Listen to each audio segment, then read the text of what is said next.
Hello everyone, this is Utkarsh Shukla from Utkarsh education.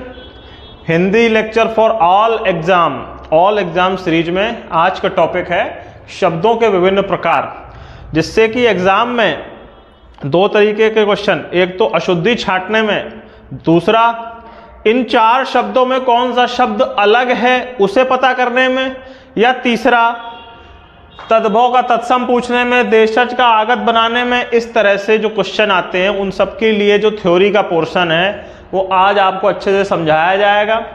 अगर किसी interview में आपसे पूछ दिया जाए कि रूढ़ और यौगिक शब्द में क्या अंतर होता है तो आप बता पाएंगे। इसीलिए बहुत ध्यान से इस लेक्चर को पढ़िएगा, सारे नोट्स बनाइएगा। नोट्स की पीडीएफ टेलीग्राम पे मिल जाएगी। टेलीग्राम का नाम भी उत्कर्ष एजुकेशन ही है, लिंक उसकी डिस्क्रिप्शन बॉक्स में आपको मिल जाएगी।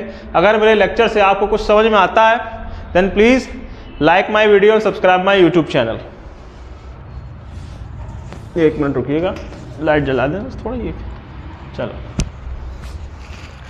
आइए अब बिना समय बर्बाद किए पढ़ना शुरू करते हैं। देखो, शब्दों के विभिन्न प्रकारों के विभिन्न युग्म हैं, विभिन्न समूह हैं। उनमें प्रमुख ये हैं 6: तद्भव तत्सम, देशज आगत संकर, रूढ़ यौगिक रोगुण, विकारी शब्द, सार्थक शब्द निरर्थक शब्द, सामान्य शब्द पारिभाषिक शब्द। एक एक करके इनको समझेंगे, जिससे जो किसी भी एग्जाम में जो हिंदी का पोर्शन है उसमें अगर इससे संबंधित कोई क्वेश्चन आए तो आपको दिक्कत ना आए। ठीक है, रजिस्टर खोल लो और नोट्स बनाना शुरू करो, समझते चलो साथ में। कोई डाउट हो टेलीग्राम पे पूछो, यूट्यूब कमेंट में पूछो, सारे सवालों के जवाब आपको मिलेंगे। ठीक है, पहला तद्भव तत्सम। इनका मूल स्रोत, इन शब्दों के अंतर का मूल स्रोत है उत्पत्ति, इतिहास,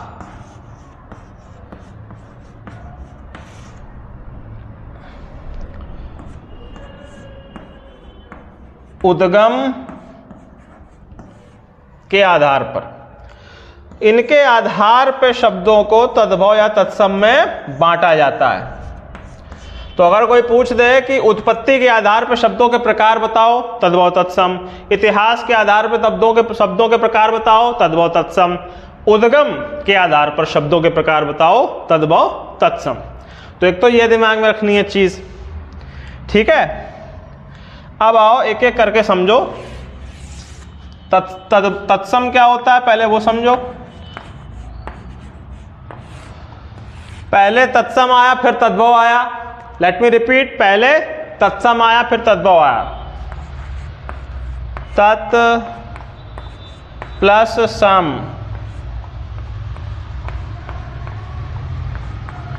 वहां प्लस समान होता है शायद, इसका मतलब हाँ, वहां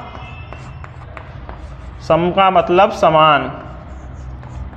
लिखिए, जो शब्द संस्कृत से समान रूप से आपकी भाषा में आ जाएं वो तत्सम शब्द कहलाते हैं। जैसे रात्रि, ये संस्कृत भाषा का शब्द है जो हिंदी भाषा में भी प्रयोग किया जाने लगा, तो उसे रात्रि कहेंगे। ये एक तत्सम शब्द है। संस्कृत भाषा से जो शब्द सीधा सीधा आपकी भाषा ने उठा लिया बिना किसी परिवर्तन के, उसे तत्सम शब्द कहेंगे। नोट कर लिए? पॉज करके लिखो, आराम से लिखो, यूट्यूब पे यही लाभ है। पॉज, रिवाइंड कुछ भी कर सकते हो, फास्ट फॉरवर्ड भी कर सकते हो जिनको ये स्लो लग रहा हो। तद्भव, तत्भव,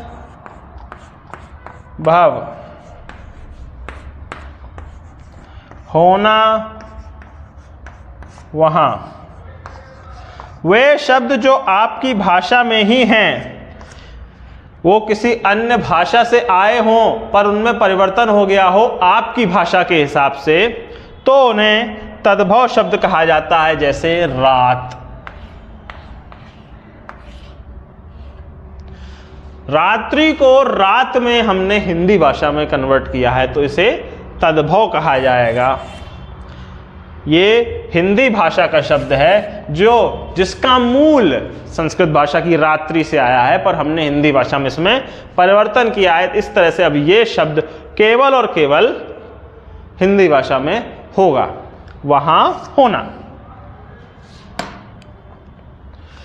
अब विभिन्न प्रकार के तद्भव तत्सम तो मैं आपको एक एक करके लिखाऊंगा नहीं, उसकी PDF तुम लोगों को टेलीग्राम ग्रुप पे डाल दी जाएगी, जिसमें जो है सभी प्रीवियस ईयर जो विभिन्न एग्जाम हिंदी के हुए हैं, जैसे कि TET, UP TET, video, RO, ARO, इन सब में जो हिंदी का पोर्शन है उसमें जो तद्भव तत्सम आए तो वो होंगे। एक्स्ट्रा तद्भव तत्सम मेरे चुने हुए होंगे, किताब से जो छांटे होंगे वो होंगे। तो एक बार उनको अच्छे से पढ़ लेना और उसके बाद जब मैं प्रैक्टिस सेट कराऊं तो वहां से तुम्हारी तैयारी तद्भव तत्सम की हो ही जाएगी, तो टेंशन मत लेना इस बात की। अगला प्रकार है उत्पत्ति और आगम के आधार पे तद्भव और तत्सम हो गए।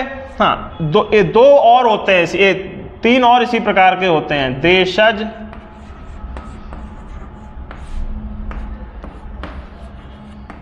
विदेशज, जिसको हम आगत भी कहते हैं, और संकर। उत्पत्ति उद्गम के आधार पर ही ये भी चल रहा है। तद्भव तत्सम भी एक प्रकार है, देशज विदेशज संकर भी एक प्रकार है। तो देशज शब्द है, जैसे देशज शब्द का अर्थ ये होता है कि वे शब्द जो मूलतः हमारी धरती के हैं,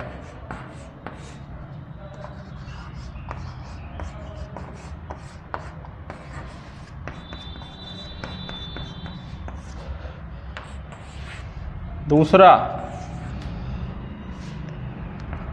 एग्जैक्ट बोला जाता है। एग्जैक्ट को क्या कहेंगे? सूक्ष्म रूप से, ऐसे लिख दो, ये बिल्कुल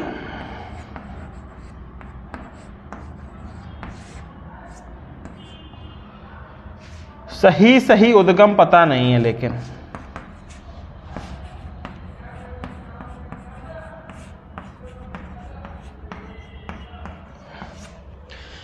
ऐसे शब्द जो हमारी जगह के तो है पर हमारी धरती पे कहाँ के हैं, भारत में वो शब्द है कहाँ का वो पता नहीं है, केवल भारत भूमि के वो शब्द हैं, तो उन्हें देशज शब्द कहा जाता है कि ये हमारे लोकल शब्द है, पर लोकली ये पैदा कहाँ हुए वो हमको नहीं पता पक्का,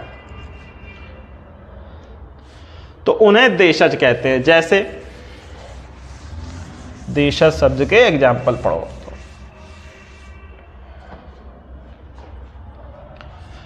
पगड़ी, लोटा। इसका स्रोत किसी अन्य भाषा से नहीं है, ये हिंदुस्तानी शब्द हैं, पर हिंदुस्तान में कहाँ इनका प्रचलन पहले आया, पैदा कहाँ से हुए, कुछ पता नहीं है। तो इस तरह से जो शब्द हैं, इसकी भी, इन सभी की लिस्ट टेलीग्राम पे बड़ी, आप कम से कम 100-150 शब्द आपको उसमें मिल जाएंगे, एक एक करके यहाँ लिखाने का कोई महत्व नहीं है। तो पगड़ी और लोटा जैसे हो गया, ये पूरी तरह से हिंदुस्तानी शब्द है, पर ये किस भाषा से आए पता नहीं, हिंदी भाषा में चल रहे, ठीक है, हिंदुस्तान में किस जगह इनका सबसे पहले उद्गम हुआ कोई आइडिया नहीं है, तो ये देसी शब्द बोल दिए जाते हैं।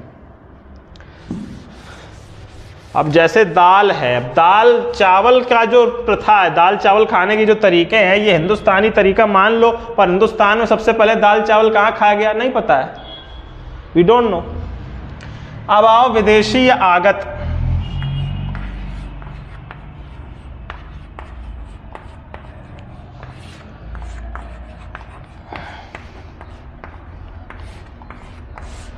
जो किसी और भाषा से आए हों,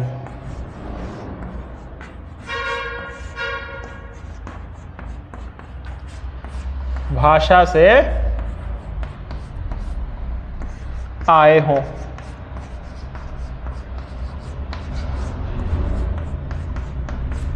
ठीक है। उनको आगत, आगत यानी आने वाला, विदेशी, विदेशी भी बाहर से ही आएंगे।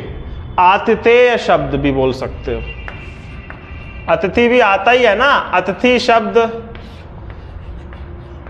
आतिथेय शब्द, ये सभी जो किसी और भाषा से आए हो और हमारे हो गए हो, उनको हम विदेशी या आगत या आतिथेय शब्द कहते हैं। जैसे स्कूटर,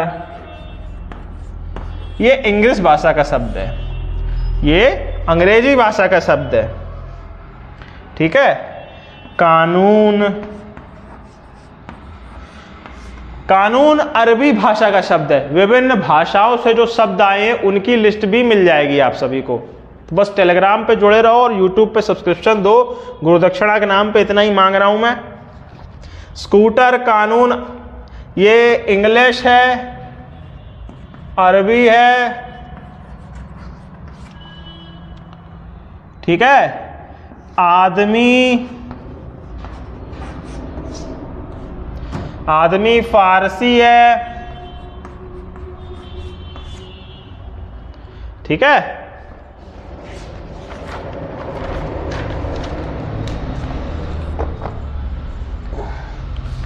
साबुन, ये पुर्तगाल से आया है। और उसके बाद एक तुर्की का उठा लेते हैं, कई सारे लिखे हुए हैं मैंने, पर मैं उनमें से एक उठा लेता हूं। बंदूक, बंदूक तुर्की का शब्द है या तुर्की भाषा से आया है। तो इस तरह से और भी सारे शब्द हैं जो लिस्ट में मिल जाएंगे आपको, जो दूसरी भाषाओं से आकर हमारे बन गए। इसी तरह के शब्दों को आगत, विदेशी, आतिथेय शब्द कहा जाता है। अगला विदेशी आगत होगा संकर।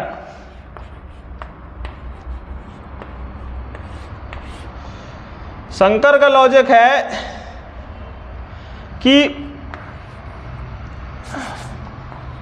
आगत प्लस देशज या मूल से मिलके जो शब्द बने वो, जैसे आगत, देशज या मूल शब्दों से जो बन जाए वो, जैसे कि कार, सॉरी एक चेक, ये एक ही प्रकार है। आगत प्लस देशज मूल, आगत प्लस आगत, ये दो प्रकार के हैं। देशज प्लस देशज से कुछ नहीं होना है, आगत या देश, एक चीज आगत होनी बहुत जरूरी है उसके लिए, तभी संकर शब्द बनेगा। जैसे कार प्लस खाना, कार, खाना। कार इंग्लिश शब्द है, खाना फारसी है शायद, if I am not wrong, yes, खाना फारसी है। कार इंग्लिश है, खाना फारसी है, तो ये इंग्लिश है, ये भी आगत है हमारे लिए, ये फारसी है, ये भी आगत है हमारे लिए। दोनों को मिला के कारखाना बना, तो ये संकर कहा जाएगा, तो ये संकर कहा जाएगा। अब आगत और एक मूल भी उठा लेते हैं, चलो ठीक है। किताब प्लस घर,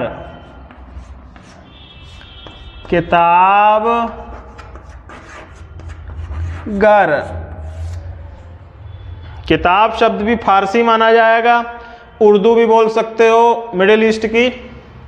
घर हिंदी वर्ड है, देशज वर्ड है, इन दोनों को मिला के जो शब्द बना किताब घर, ये भी संकर शब्द कहा जाएगा। जेल खाना, इस तरह से कई सारे शब्द हैं जो संकर शब्दों में आएंगे। संकर शब्दों की लिस्ट और वो उन संकर शब्दों में कौन से शब्द हैं, किस भाषा के हैं, वो सब भी आपको उसी में मिलेगा पीडीएफ में।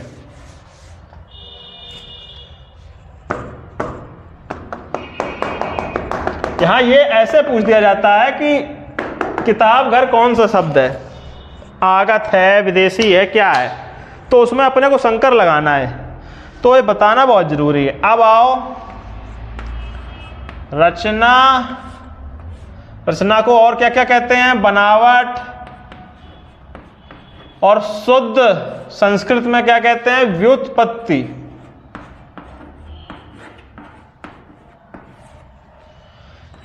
के आधार पर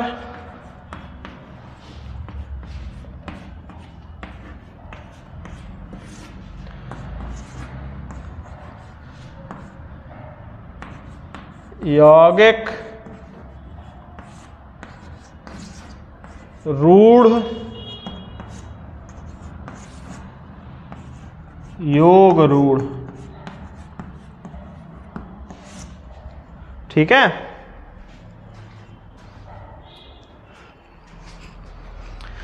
यौगिक, रूढ़, योग रूढ़।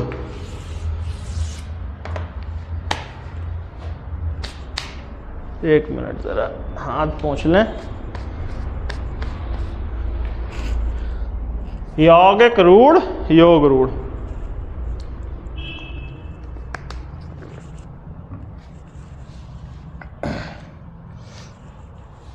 रूढ़ शब्द क्या होते हैं,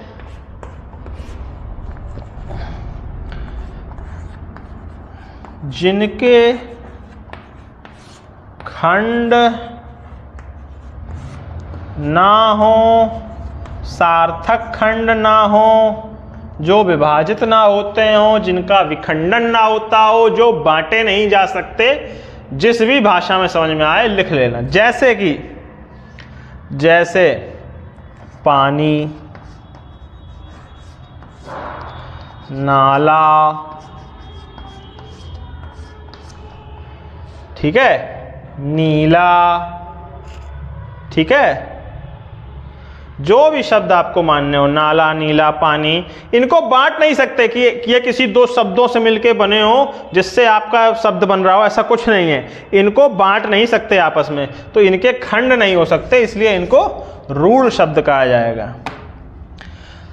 अक्सर लोग अव्यय जो होते हैं या उपसर्ग जो होते हैं, परी, प्रा, उनको रूढ़ समझ लेते हैं। वो रूढ़ नहीं है, वो शब्द ही नहीं है। अभी शब्दांश कहते हैं उनको, शब्द के भाग, शब्द तो वो बनाएंगे।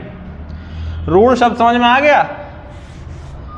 अगला यौगिक,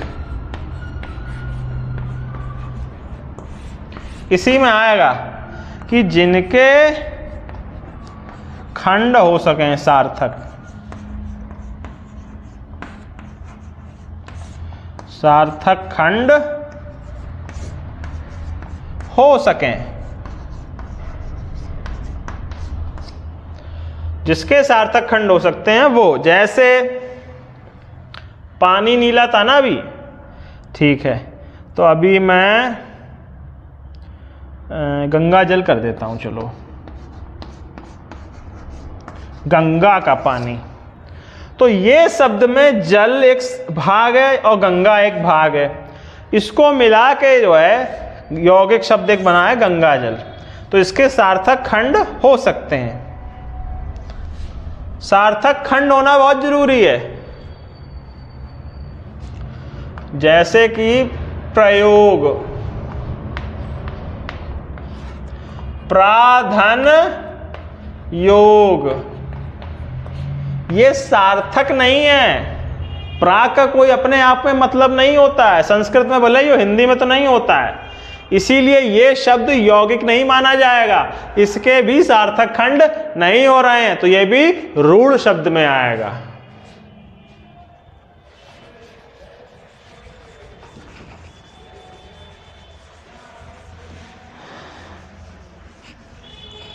अगला योग रूढ़, योग रूढ़ है ना, दो शब्द मिले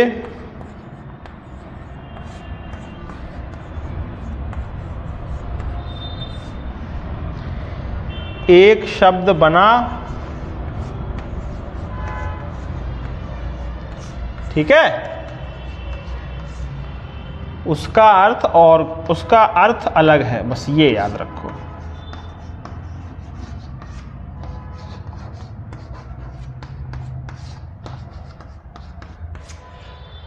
जो शब्द मिले, एक शब्द बना, उसका अर्थ है अलग हो। जैसे गंगा जल,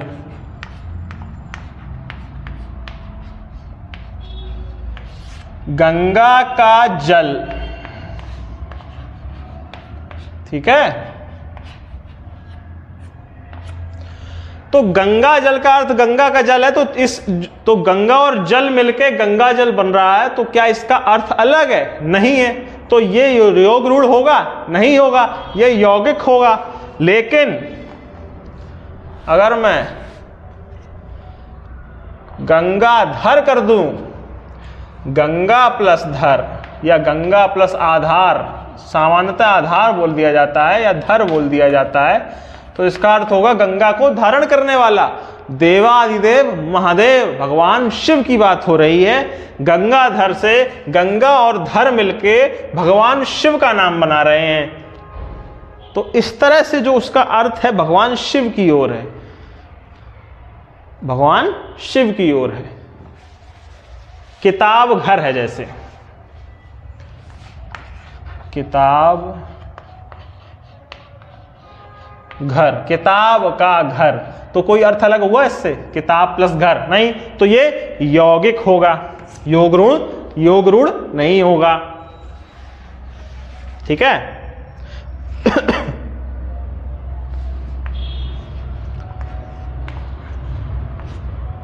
देवालय,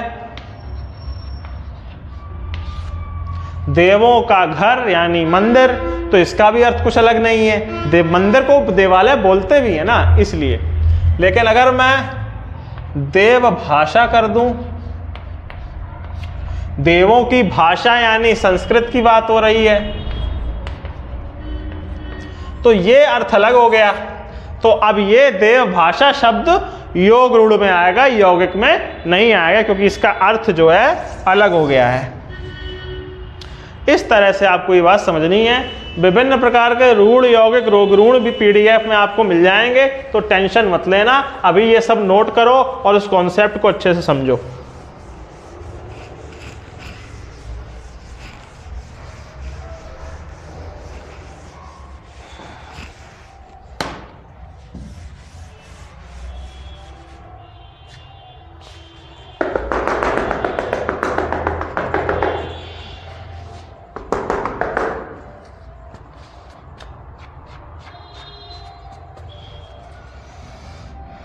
चलो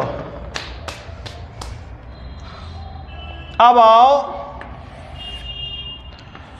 व्याकरण के आधार पे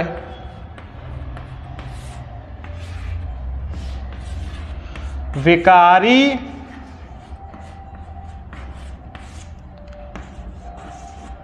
अविकारी, दो प्रकार के शब्द होते हैं, विकारी और अविकारी। अब विकारी क्या होता है?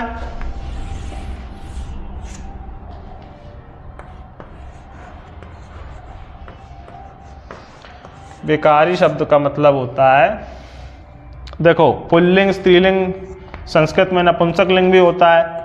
लिंग हो एक वचन, द्विवचन, बहुवचन संस्कृत, एक वचन, बहुवचन केवल हिंदी। इसका लेक्चर तो आ भी गया है। लिंग, वचन, काल, काल का लेक्चर भी हो चुका है, भूत भविष्य वर्तमान, उसके भी भिन्न प्रकार के अनुसार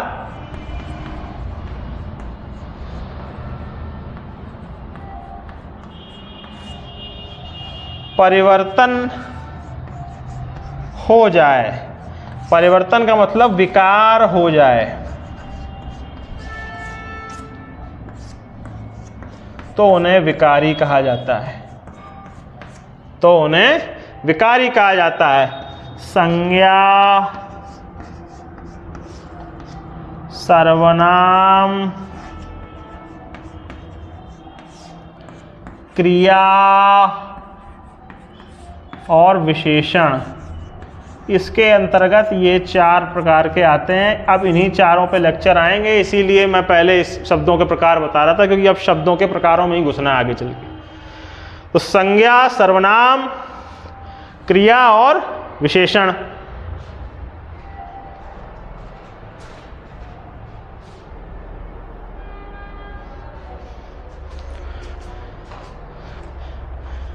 संज्ञा, सर्वनाम, क्रिया, विशेषण,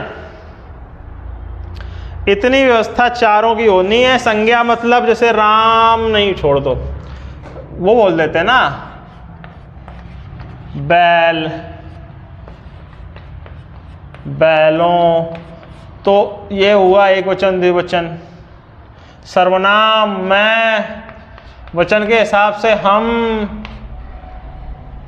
तो वचन के हिसाब से चेंज हो रहा है कि नहीं। गाय, लिंग के हिसाब से चेंज होगा तो बैल, तो इसमें भी चेंज हो गया कि नहीं हो गया। तो संज्ञा सर्वनाम तो ऐसा हो कि विशेषण देख लो, सुंदर,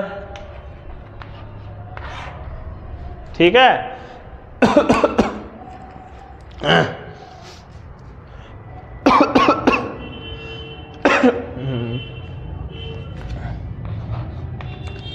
समय के हिसाब से करना है या डिग्री के हिसाब से करना है तो सुपरलेटिव डिग्री, वो सब डिग्रियां भी होती हैं, बहुत सुंदर। क्रिया में भी यही हो जाएगा, जा रही है। अब लिंग के हिसाब से परिवर्तन होगा तो जा रहा है। तो इस तरह से लिंग के हिसाब से परिवर्तन हो गया कि नहीं क्रिया में। तो संज्ञा, सर्वनाम, क्रिया और विशेषण, इनमें जो परिवर्तन होता है लिंग, वचन, कारक वगैरह वगैरह के अनुसार, उसे विकारी कहते हैं। तो ऑब्वियसली अविकारी कौन हुए?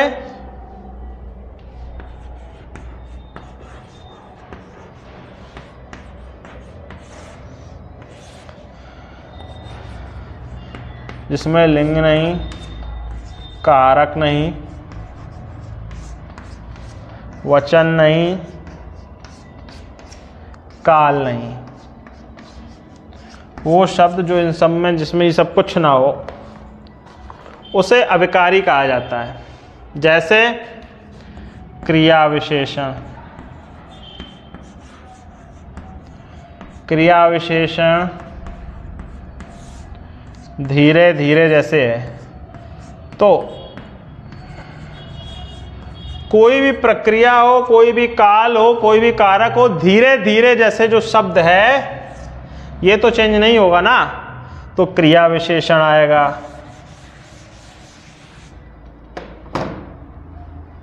ठीक है। संबंध बोधक, संबंध बताने वाला, और जैसे और है, और में भी इन सब चारों में कोई परिवर्तन नहीं आएगा और की वजह से।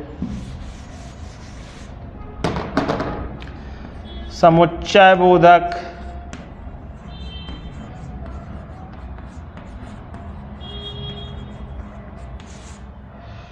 तुम सभी, हम सभी, वे सभी, तो ये तो परिवर्तन हो गए, तो ये तो विकारी हैं। पर ये जो सभी वाला हिस्सा है ये तो समुच्चय बोधक है ना, जो समुच्चय बता रहा है, तो इसमें लिंग, कारक, वचन के साथ परिवर्तन नहीं हुआ, तो ये जो सभी है, जो समुच्चय बोधक है, ये अविकारी शब्द आएगा। विस्मय बोधक भी होते हैं, अरे, जैसे वो अरे है, तो अरे के आगे तो कुछ भी लगा सकते हो ना तुम। विस्मय बोधक है जैसे कोई,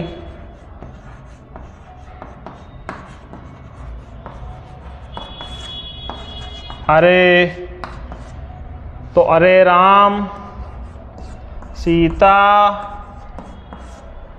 कुछ भी लिखना हो, अरे बच्चों,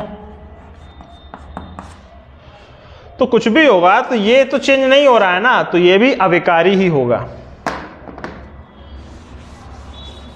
इस तरह विकारी अविकारी भी आपके हो गए व्याकरण के आधार पे। अब आओ अर्थ के आधार पे सार्थक शब्द,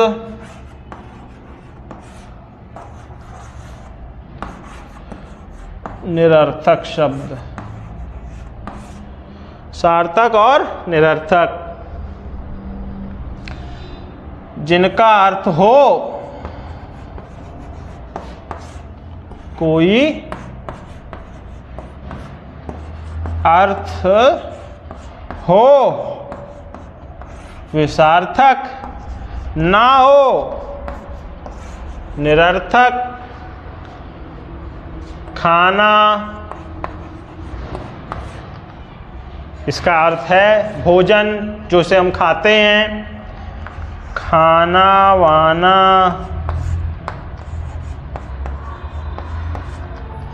तुमने खाना खा लिया और खाना वाना हो गया तुम्हारा, तुमने खाना खा लिया, इसमें जो खाना है ये सार्थक है।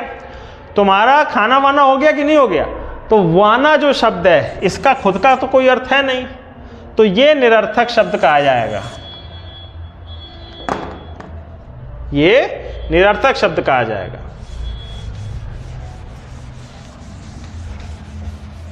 हो गए बस सार्थक निरर्थक, ज्यादा है थोड़ा ही इनमें।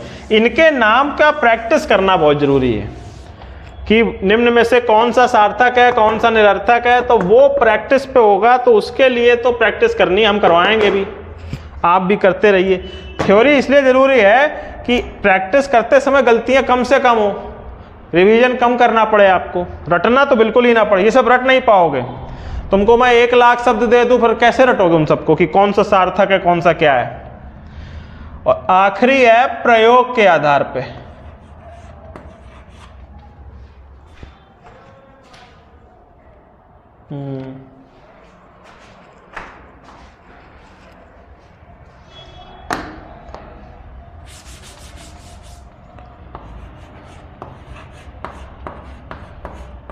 प्रयोग के आधार पे सामान्य,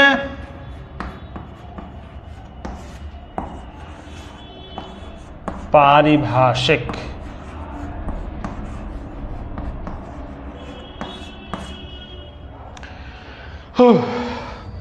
सामान्य बोलचाल में प्रयोग हो,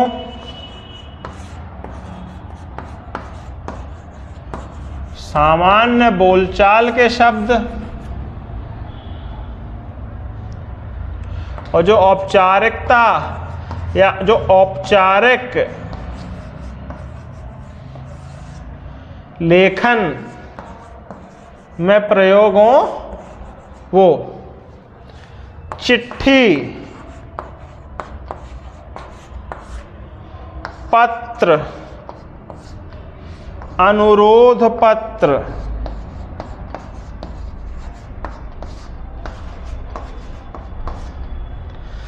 कई तरह की व्यवस्थाएं होती हैं। चिट्ठी और पत्र चलो छोड़ दो, ये तद्भव तत्सम में ज्यादा आएंगी। ऐसे समझो, यहां लिखना मना है, यहां लेखन कार्य निषिद्ध है।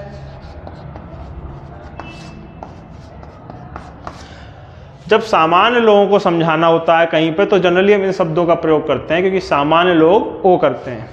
लेकिन जब औपचारिक लेखन में करना हो, तुमको FIR में जो लिखना होगा, कभी FIR पढ़ने का मौका ना मिले तो ज़्यादा अच्छा है, तुम्हारे नाम बनाओ ना तुम्हें करनी पड़े, लेकिन कभी करने का मौका मिले तो पढ़ना।